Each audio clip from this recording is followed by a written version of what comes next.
Lemonada.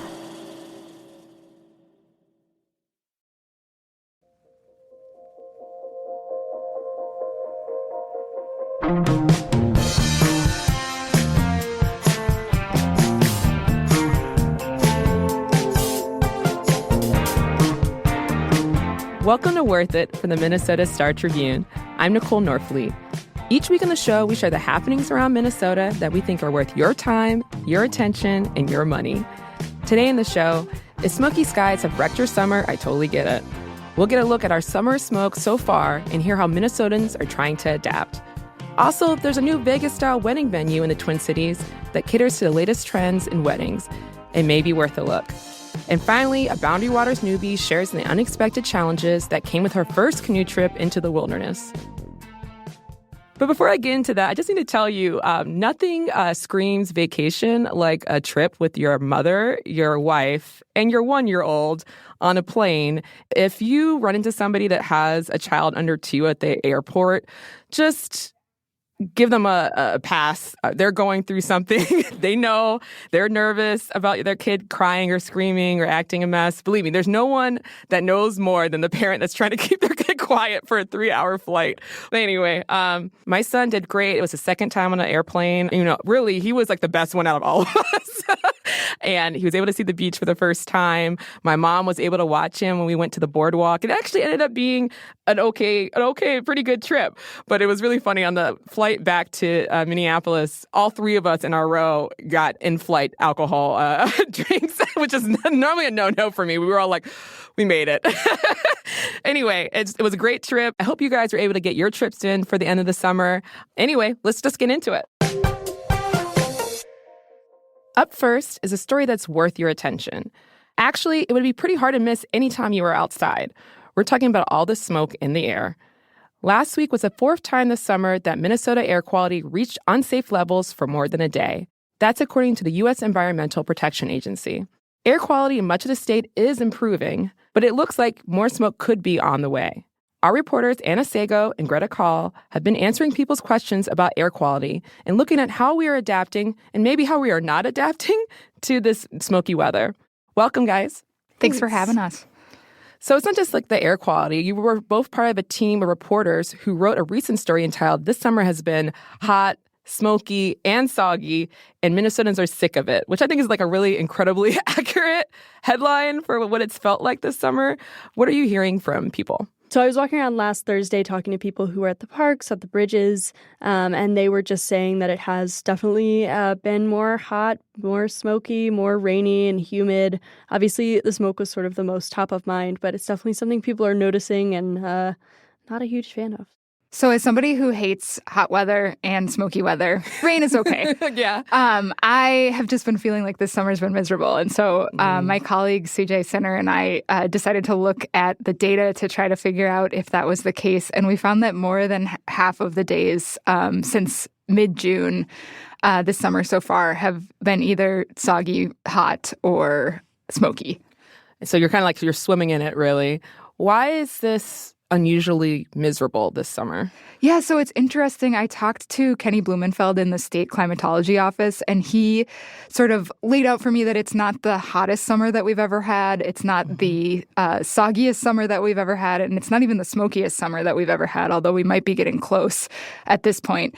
But it's just been unusually high for all of those, so it's above average in all those ways. So a lot of days have been sort of miserable in some way or another. Yeah, it feels like if it's not terribly hot, it's really smoky. And if it's like dry and clear, it's like very, very, very high temperatures. You can't even be outside, right? Totally. And it's also been unusually humid, so the nights haven't cooled down as much. So misery index high. That's a good way of putting it. And so you found this is having an impact on people all over the place. What are they doing, or what's the impact that we're seeing in communities? So one thing that's interesting here is this is pretty new for Minnesota when it comes to the smoke factor.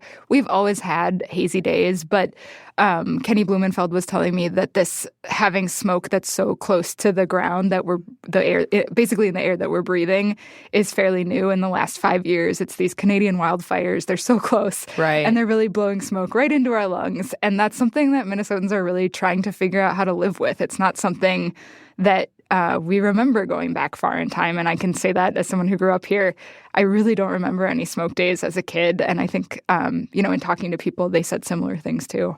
Smoke days instead of a snow days sounds like something crazy, right? So, Anna, I know you spoke specifically to camp organizers and counselors as parents are trying to figure all this out.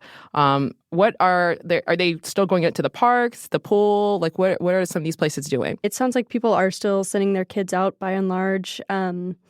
And the camps are more so having to adjust. From what they said, it sounds like parents aren't as concerned as, say, staff members and camp, owners and leaders who are having to, sort of keep an eye on kids and adjust activities.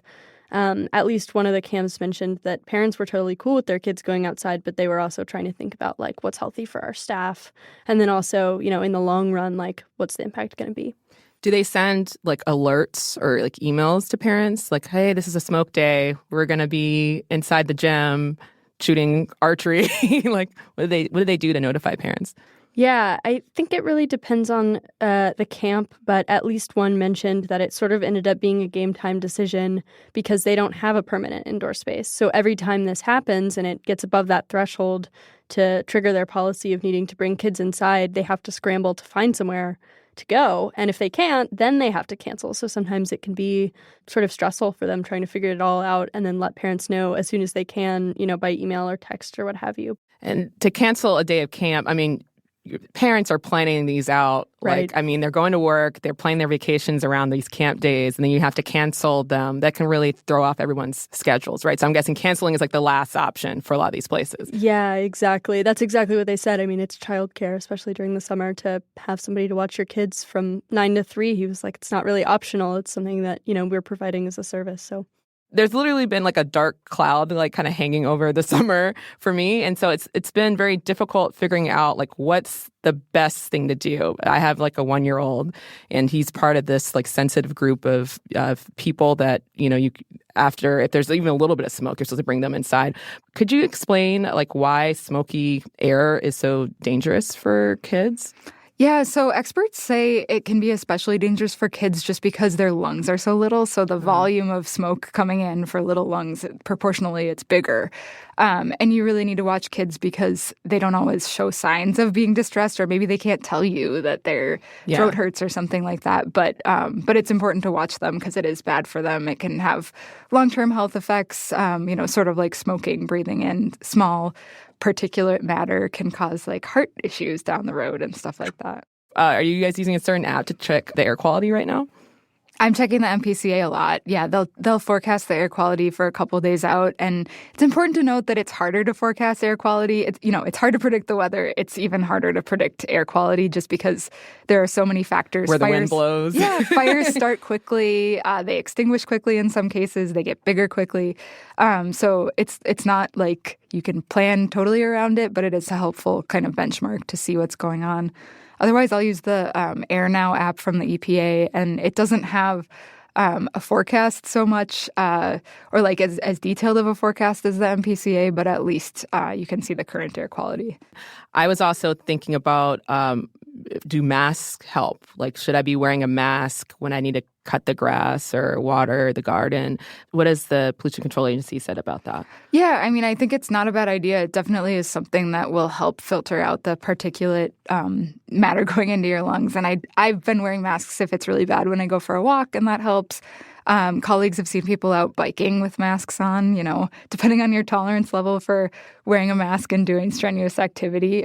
You can also move that activity. You're imagining like you're trying to run and you're like a Darth Vader kind of thing. Seems a little rough to me. I've been moving my runs to the treadmill, which I hate, but it definitely helps in terms of smoke intake. And you're talking about like an N95 kind of mask, not like just the simple ones you wear to like the airport. The surgical masks don't do much, they say. So definitely, if you remember back to COVID times, those good old N95s.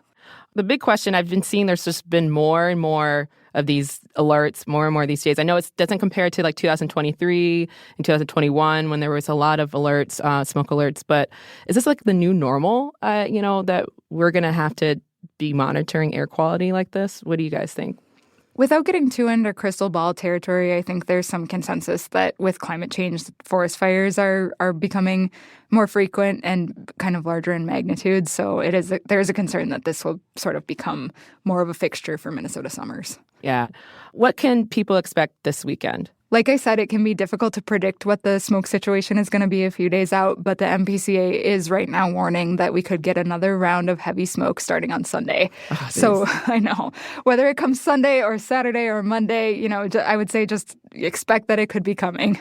We're supposed to take outdoor pictures. We actually booked a photographer, and our whole family's supposed to take outdoor pictures on Sunday. So I guess we'll have to wear masks or something, figure it out. And I think a lot of us learned this year that it can be smoky and rainy at the same time. So cross surfing. Well, that would be a fun picture, right? Memorable picture. Well, thank you, Anna and Greta, for being able to give us all the details, and stay safe out there. Thanks. Thank you. We'll take a quick break, but hang around because next up, we're hearing about a trip that may be worth your time.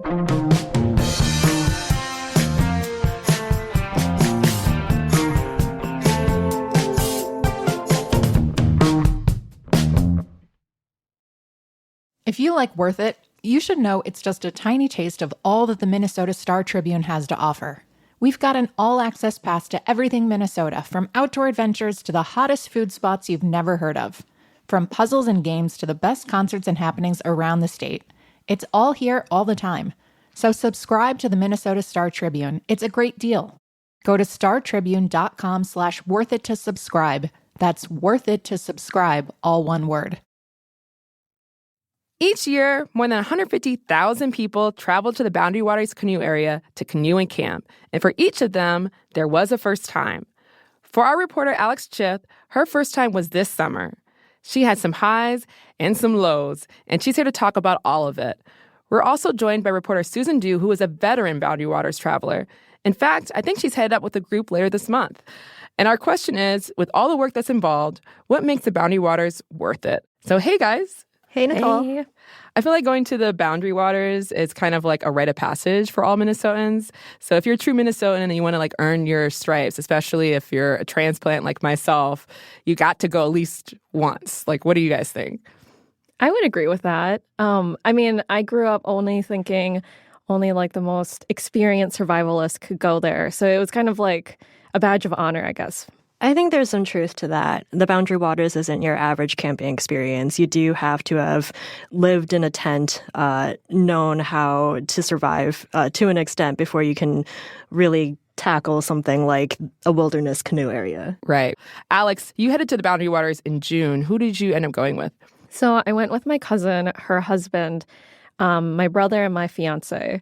And my cousin and my cousin's husband are very outdoorsy. They had been there 2 or 3 times. Okay. So I knew I wasn't going to die on this trip. I knew they would keep me alive at least. They'll keep you alive. Yes. Well, you're an outdoorsy person. It's not like you don't camp. You camp pretty often, right? Yes, I do car camping quite often, probably 3 or 4 times a year. But I've never done backpacking or canoe camping. Yeah. And it's a totally different thing from car camping. You have to be way more prepared.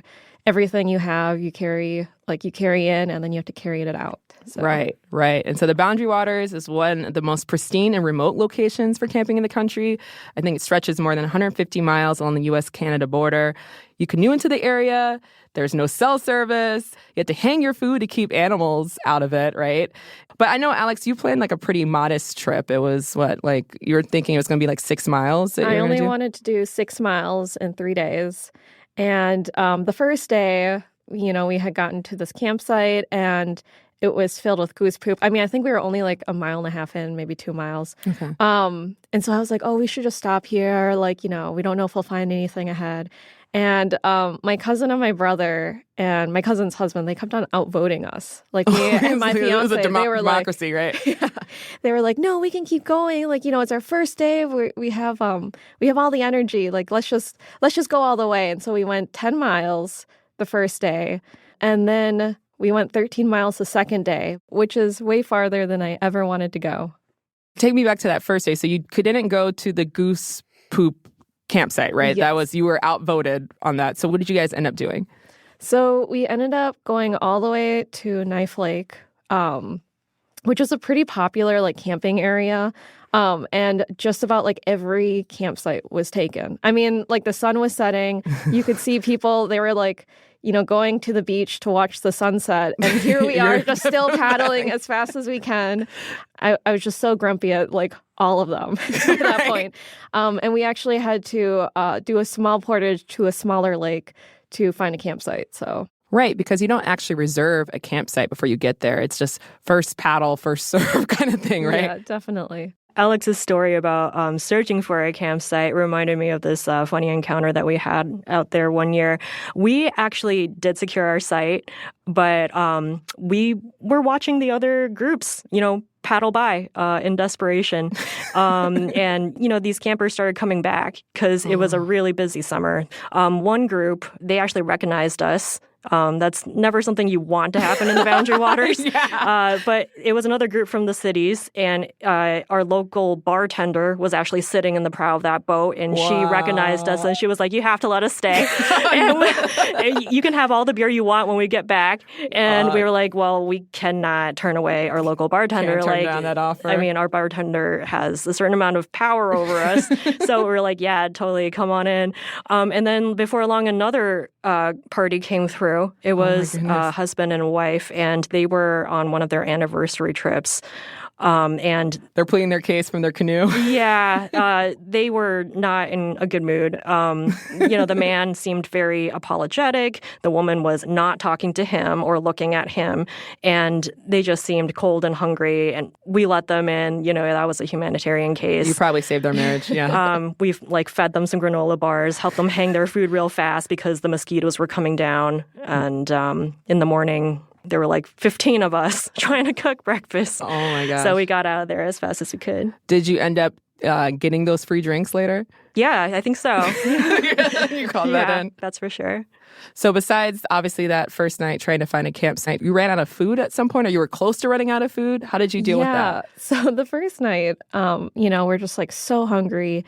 We had just like expended all this energy. So we all just like took one of those freeze-dried packet meals. Mm-hmm.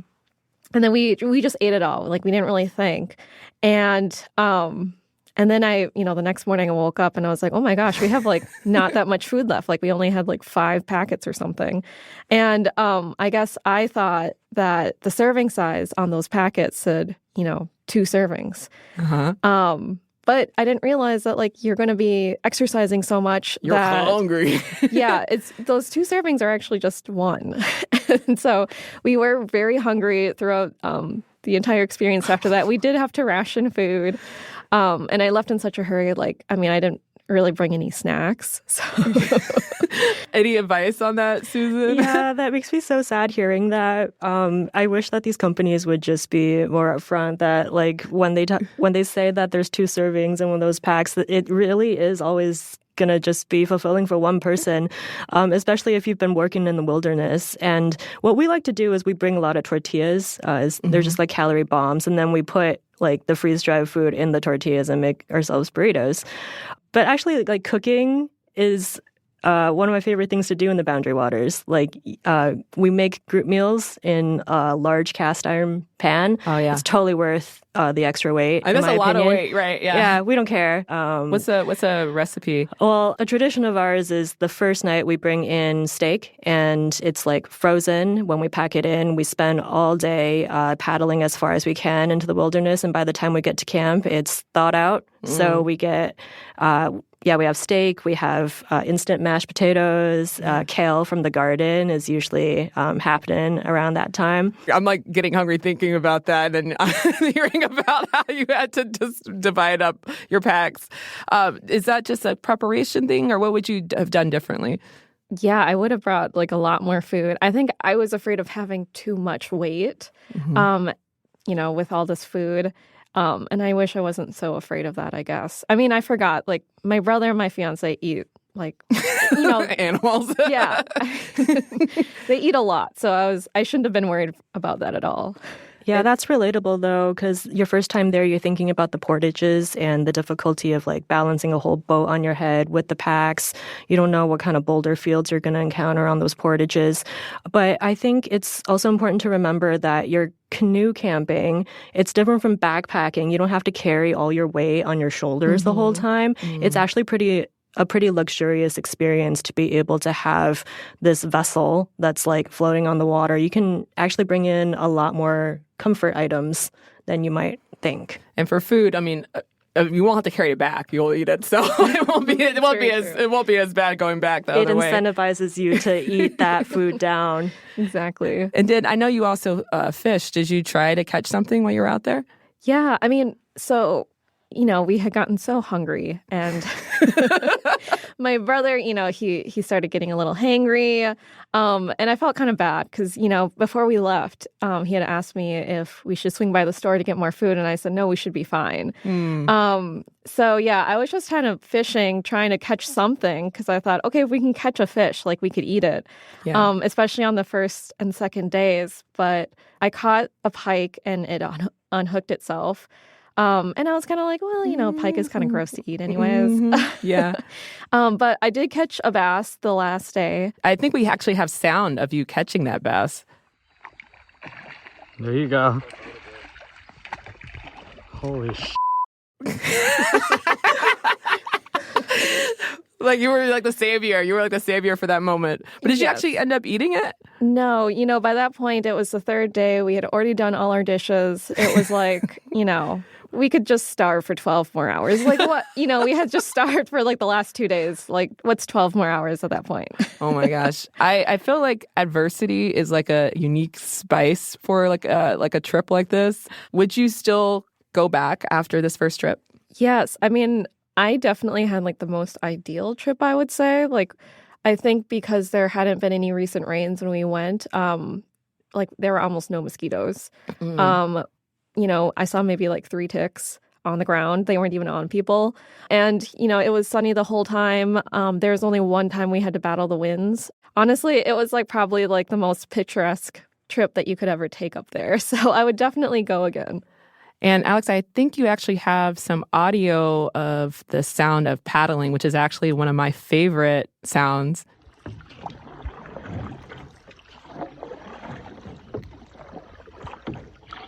What keeps you going back, Susan, to the Boundary Waters? You've been so many times. Why do you keep going back? Every trip is different. Even though we go back, it's such a large wilderness area. We try and see something different every time. We try to go with different people. We love bringing first-timers and especially transplants to the state and showing them what it is that we love about like the state's crown jewel, in my opinion. It's also got a lot of just personal significance for my husband and I. That's where I proposed to him on Alice Lake, on a rock, like jutting out into that lake. He just loves the Boundary Waters. It's like his church. We're not religious, but we love nature. And I wanted him to always remember and to always associate that place with like our relationship. Wow, you're making me want to go back now with my wife. Maybe we'll make that an anniversary trip now that you said it so beautifully like that. Well, thanks, guys. This was such a fun conversation. And have a great time on your trip, Susan. Do you know which trail are you taking? Yeah, we're going in at Moose River, and then I guess we'll decide where we go from there. Okay. Well, thanks so much for coming on. Yeah, thanks so much. Thank you. We'll take a quick break, but stick around for a story about a place that may be worth your money.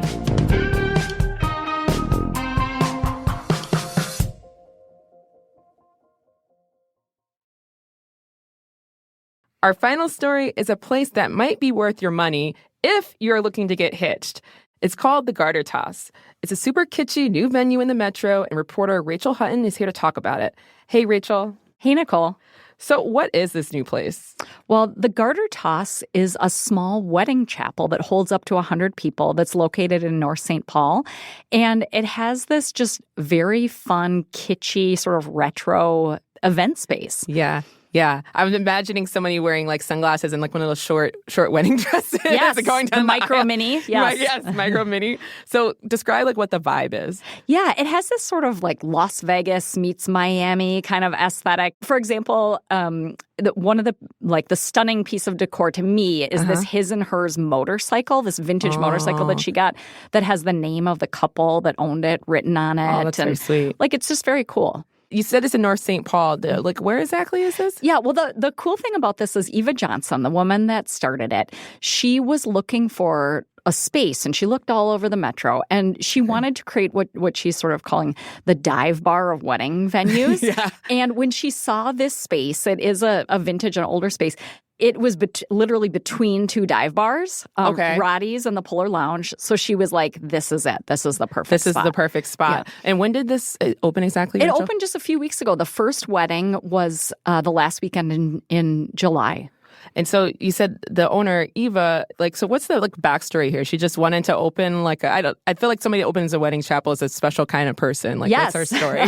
Well, it's interesting. She owns an Airbnb north of the Twin Cities, and it has a similar kind of retro 80s vibe, and she has it decorated really cool and kitschy.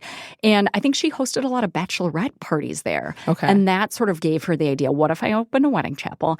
And with the one at the Mall of America, which had been there for decades. Oh, yeah. I remember that wedding chapel at the Mall of America. It opened in like 1994, like soon after the mall opened itself. And then it closed in 2022. I know that was like almost a 30-year run. They actually had people parents had gotten married there, and then they got married there afterwards. That's so cool. It's so cool. I think they had more than like 8,000 couples that got married there over the years. Wow. And I didn't realize it was such a big deal until like I ended up doing that story about it closing. Everyone was like, oh no, it's closing. Such a cool space. Yeah. So I think Eva was sort of like, there's this heart-shaped hole in the Twin Cities wedding market, especially for people trying to save money. I mean, exactly. When you look at trying to do a low-cost wedding, it's like, okay, a courthouse, great option, affordable, very beautiful, but not very personal. It's a government, municipal building. Or you're sort of like, okay, I'll have a home wedding. I'll have it in my backyard. That's cheap. It's not that cheap, guys. It's not that cheap. You got to get chairs. You got to rent porta potties. Tables. The tablecloths cost more than the tables. Yes, seriously, that stuff is expensive. A tent, if it's going to rain, dance floor, that kind of it's a lot. Stuff. So it's interesting. So Eva actually, she's been married twice, and her first wedding was at the Minnesota State Fair in the DNR building, which I didn't even know. They had weddings there. You could get wedding there. And she said she wanted to do something different. It seemed cool, right? But the problem was, as it turned out, is that the venue itself wasn't that expensive. But then she had to logisticate with the chair and table rental. You had to bring everything with you. Ended up not being that cheap. So yeah. And so now this is like you can get like a package deal, I'm guessing. Yeah, it's pretty affordable. And the also nice thing about it is you can bring in whatever food and beverage that you want, as long as you have like a bartender to sell. Because I know a lot of the venues around town, they have their preferred caterers and things, and a lot of those food and alcohol costs are very expensive. And so did you talk to some people that have thrown their weddings, or can you give me an idea? Like, I'm trying to think if some people had like themed weddings there, or maybe it was just like something about the 80s that really like attracted them. Like, what are some of the weddings that's been held there? So far they've only had one wedding because it just opened, and they're just mostly doing them on the weekends because that's when people want. Although they did have a vow renewal as a test run, so those are easier to see if there's any hiccups. Yeah, exactly. But the hilarious thing was I talked to the bride, and she was very sweet. And she mentioned that they were doing part of their honeymoon in Wisconsin Dells. Okay, and I was like, of course, the person that's doing kitschy Wisconsin Dells for the honeymoon. Yes. That sounds like a definitely on brand. Going back to that Mall of America Chapel of Love, Felicia Glass Wilcox, who was the most recent owner, said that one of the favorite phrases of theirs was, not everybody walks down the same aisle, which I thought was like such a wonderful way to kind of describe like how we choose to celebrate like maybe the biggest moment of our lives. And so I know that like barn weddings, didn't you get married in a barn? I did get married in a barn. Yes. Yeah, and I got married in a brewery, which I think was like very on trend right back then. But now, I mean, people are now figuring out that you don't need to have big weddings, or is that like a national trend? Or the wedding industry has changed a lot. You think 20 years ago or things like that, it was so common for people to get married at a religious institution. Sure. I mean, but I just look at the weddings that I've been to. I haven't been to a wedding with a Catholic, hour-long nuptial mass for like 20 years, There's even the knot.com, that wedding website, right. Had a stat, and this was even from before COVID. They were saying only 20% of people are getting married in religious spaces at this point. So there really has been that shift to spaces that are more personally sort of places that the couple likes. And, that's everything from, there are a lot of museums and other public spaces that I think in the Twin Cities, I think they've realized sort of like, it's a good revenue stream for them. But I've actually been to 2 weddings at the Mill City Museum. Yeah. People are getting married at the Bell Museum, the Science Museum. I went to one at the Swedish Institute. I saw somebody mention getting married at one of those riverboat things in Taylor's Falls. Yeah, I've been to 2 riverboat weddings, which was super, very fantastic. Amazing. Yeah, amazing. Imagine like the sun setting and stuff like that. I want to do a vow renewal on one now. Yeah. But so everyone's trying to do all these personalized things, but they don't need it to be a huge party, right? Yeah. Sometimes they just, intimacy is actually like a cool new trend, right? That's another big trend, and that really came out of COVID. Because COVID, you can't have 100 guests. That sort of shut everything down. Right. But I have a friend who's a wedding photographer, and she told me that, people went for that, what they were kind of calling the micro wedding. Maybe they just have close family and friends. And then because it was smaller, they could afford fancier food, fancier decor. Right. That they could do a more high-end kind of experience. And that trend has kind of stuck around. People are saying like, okay, maybe I don't need to invite like, a mom's friend, coworker. Yeah, mom's coworker, a friend from high school I haven't talked to in 6 years, whatever, that kind of thing, that have a tighter group, that those smaller gatherings have really stuck around. Why did you choose a barn? I was just curious. Oh, fun. Well, price had a little something to do. Yeah. God bless my sweet husband's wonderful aunt and uncle who hosted us. Oh, wonderful. At their thing. We probably They have a farm somewhere? Yes, they have a farm in Waconia. We probably owe them our firstborn child because it was so nice. We had a lot of people. We both have big families. Okay. So, it was quite an affair. And it was really hot. So, my dad got a trailer and, brought a barn fan, this humongous fan, and, loaded it up to the second level on the haymound where we had the dance. And, oh my gosh. the logistics. You think you're saving money, but it was on the backs of family and friends. And tears. Bless you. I love you guys. My friends were, moving hay bales for the seating.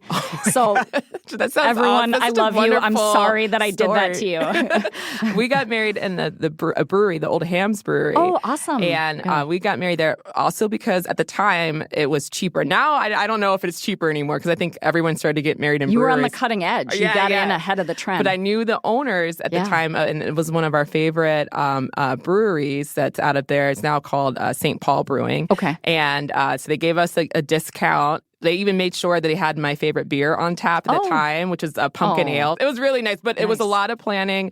What's nice about it is that it's in my neighborhood, so I still, every time I go in there, I kind of feel a little a little awe. Well, thanks, Rachel. This sounds like a really cool place. I was actually going to ask, do they give you a garter?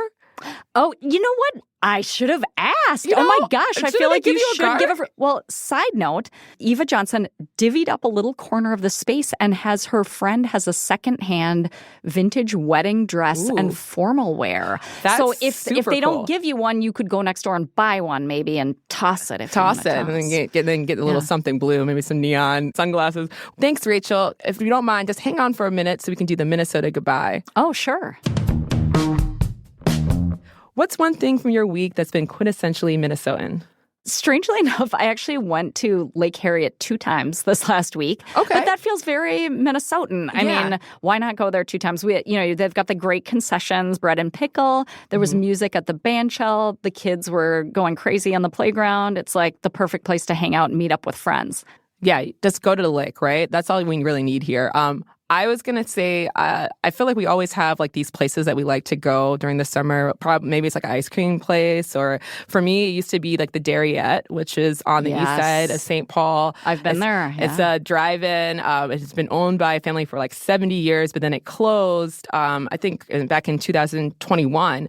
And so I hadn't been over there in a while, and I didn't realize that Boga Ice Cream and Burger had opened in that space. It is another family-owned restaurant.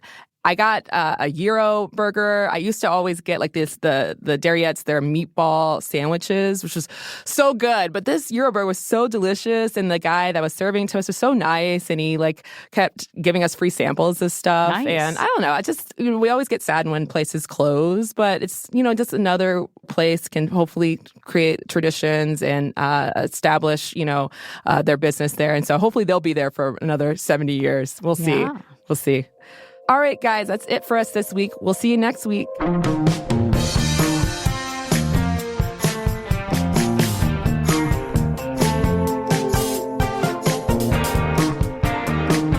Worth It is a co-production of the Minnesota Star Tribune and Lemonada Media. It's hosted by me, Nicole Norfleet. The production team includes Melissa Townsend, Chrissy Pease, and Tiffany Bowie, with help from Zoe Jackson and Casey Darnell. This series is mixed by Johnny Vince Evans with technical help from Matt Gilmer. Our theme was composed by Dan Malad. Lemonada's Senior Vice President of Weekly Content and Production is Steve Nelson, and the Star Tribune's Director of Audio and Video Initiatives is Jenny Pinkley. Executive producers are Stephanie Whittles-Wax and Jessica Cordova-Kramer. Help others find our show by leaving us a rating and writing a review. Follow Worth It wherever you get your podcasts, or listen ad-free on Amazon Music with your Prime membership.